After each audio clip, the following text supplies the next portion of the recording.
Bueno, ahora en este libro de El cerebro del hombre, de Luan Briceline, les voy a hablar del cerebro de cuando empieza en la etapa fetal, en la infancia y la adolescencia, nada más para comenzar. Entonces, el cerebro del bebé es un cerebro explorador. Él necesita moverse. Fíjense, a diferencia de las mujeres, los niños aprenden moviéndose. Entonces, ¿por qué? Porque tengo que moverme si no me muero. Fíjense lo que es la biología, lo sabio que es. Entonces, la mejor forma de aprender de un niño no es nada más observar, sino moviéndose. Aprende en movimiento. Cuando los varones se alteran, les cuesta mucho más trabajo calmarse que las mujeres. De hecho, habla de que ellos son mucho más emocionales que las mujeres. Simplemente que la sociedad con el tiempo pues no ayuda en eso y dices, cállate, eres un hombre, y entonces pues ahí cambia todo y aprenden a no mostrar sus emociones. Además de que su cerebro, como ya hemos visto, desarrolla una parte que es el poker face, que deciden no mostrar sus emociones. Esa es otra. Ella habla mucho de que sí, hay un impacto de las hormonas, el cerebro tiene una estructura, pero que la sociedad también refuerza nuestro comportamiento como hombres y mujeres, lo refuerza, pero sí estamos estructurados con grandes diferencias. Desde una temprana edad, es esto, ¿no? Que los hombres y las mujeres atraen diferentes cosas. Por ejemplo, había estudios en donde a las niñas se les daba muñecas y a los niños carritos y los hombres preferían cosas que estuvieran más en movimiento. Esto se refiere con las diferencias y después la sociedad pues refuerza esto. Los jóvenes, los bebés, los niños establecen un vínculo con sus mamás a diferencia de las mujeres. Hablan mucho de cuando estás amamantando que el contacto visual, pero los hombres no tienen tan fuerte este contacto visual. Entonces yo recuerdo que yo viví eso con mi hijo, que decía, ¿por qué no me ve tanto? Y los hombres no tienen esta necesidad de tantas miradas para establecer un vínculo con las madres. Me pareció interesantísimo. O también yo veo muchas mamás, y a mí también pasaba, que saluda, pero ve a los ojos, porque los niños de veras no te ven a los ojos y habría que entender, me parece una gran revelación, lo había notado, como ya se los dije, que no te ven a los ojos y así son. No les interesa, pero eso no significa que no estén ahí, pues, sino ya hicieron un contacto, pero no es tan importante como el de una nenita que está ahí y te ve, y te pregunta, y te habla. Y los niños no tienen esta área tan desarrollada. El feto, en la primera etapa, de 8 a 16 semanas, la testosterona masculiniza el cuerpo y a los meses entra este desfeminizador que les contaba en el video pasado al cerebro. Fíjense cómo funciona y el impacto de las hormonas en el cerebro.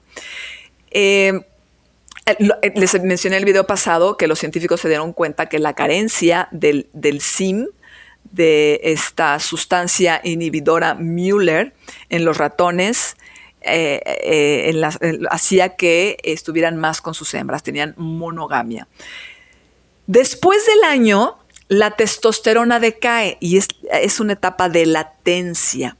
Entonces, ya después del 1 a los 10 es esta pausa juvenil que le llaman y los juegos de los niños los hombres son mucho más competitivos en un 65% y el juego de las niñas en un 35% es más cooperativo, por ejemplo.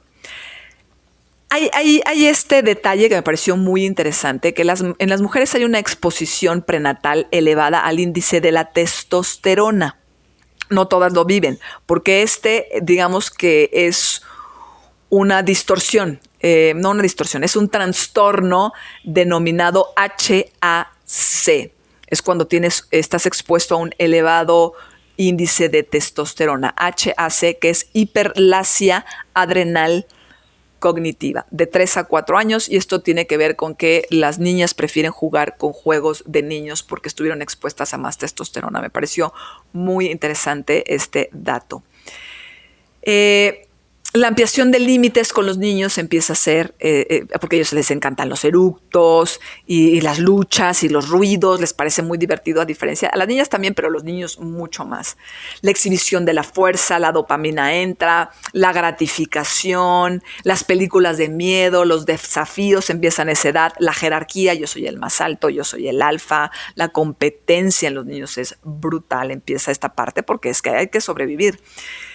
Los niños, como se los mencioné desde un principio, que se mueven aprenden mejor, que es una cognición corporizada. Los niños usan áreas diferentes de las niñas para aprender, o sea, giran mentalmente imágenes. Hay un área espacial en los niños mayor. Digamos que en las niñas es como que está apagado y se tiene que aprender, y en los niños está en piloto automático. Todo el tiempo funciona esta área espacial. Fíjense la diferencia en aprendizaje. De hecho, hicieron un experimento de cómo los niños explicaban un aprendizaje y lo hacían moviéndose y así. Y las niñas lo explicaban de una manera diferente y no aprendían igual que los hombres. Entonces, en 6 meses les entrenaban a las niñas para que explicaran como los hombres esta cuestión y lograron desarrollar esta habilidad de aprendizaje como los niños. A los 11 años comienza el olor especial de los niños por la testosterona y termina esta fase que estaba en pausa, impactan las hormonas. La entrada de las hormonas, ¿qué pasa? Magnifica la acción, la fuerza, el deseo de dominación, la exploración y la asunción de riesgo. Fíjense el cambio. Hay una cosa que quisiera mencionar que me encanta, como muchas mamás basadas en los psicólogos dicen, los terribles dos. Y dices, ¿qué hablas de los terribles dos? O sea, es un bebé que está explorando el mundo. Pues a toda madre tenías a tu bebé ahí sí, bebé, y le dabas, no se movía, medio gateaba, se sentaba y dependía completamente de ti. Entonces, los terribles dos es cuando se vuelve independiente. No, es una maravilla, está explorando el mundo, por Dios. Cambien ese nombre de los terribles dos. Es una maravilla que los niños descubran el mundo. Come on, please, please. Pero bueno, entonces ya vimos la fuerza de la entrada de las hormonas. Como ya les había explicado, este dato me parece interesantísimo y buenísimo. A los 10, 11 años es como si tomaran una copita de testosterona. Para los 15, 16 años, 8 litros de testosterona. ¡Ah, caramba! Y bueno, pues empieza la búsqueda sexual, que es el centro de su mente. No hay más para ellos. Y por supuesto entra más la testosterona con la vasopresina y el cortisol. El cerebro del adolescente tarda de 8 a 9 años en remodelar. Entonces, pues tenemos 8 a 9 años de que todo este impacto termine de estabilizarse. Y yo creo que todavía falta más en el desarrollo de todos nosotros. Tengo 44 años y mi cerebro sigue adaptándose, mejorándose, teniendo más candados que antes no tenía. Y debe ser aún mejor en unos 10 años mi cerebro, 100% lo creo. También así el análisis de los niños estudiando, ¿no? Cómo les cuesta trabajo concentrarse porque tienen su mente en otra área.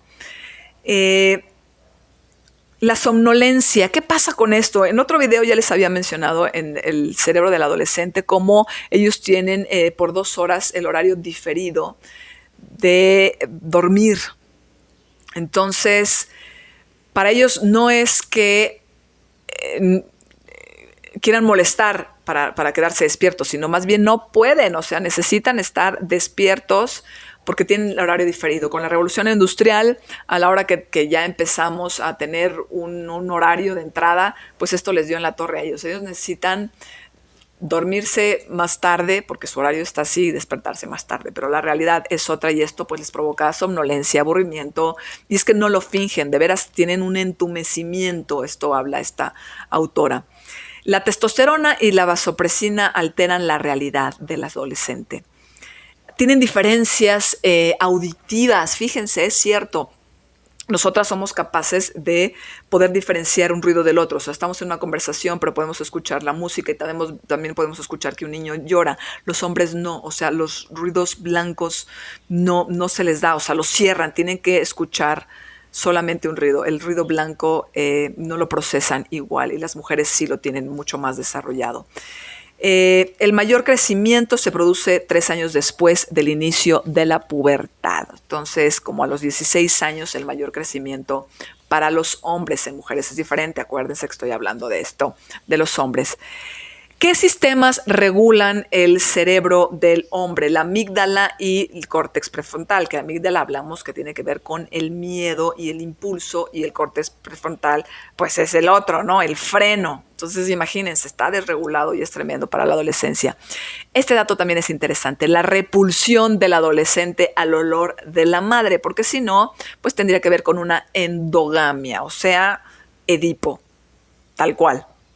Entonces, pues la biología es sabia.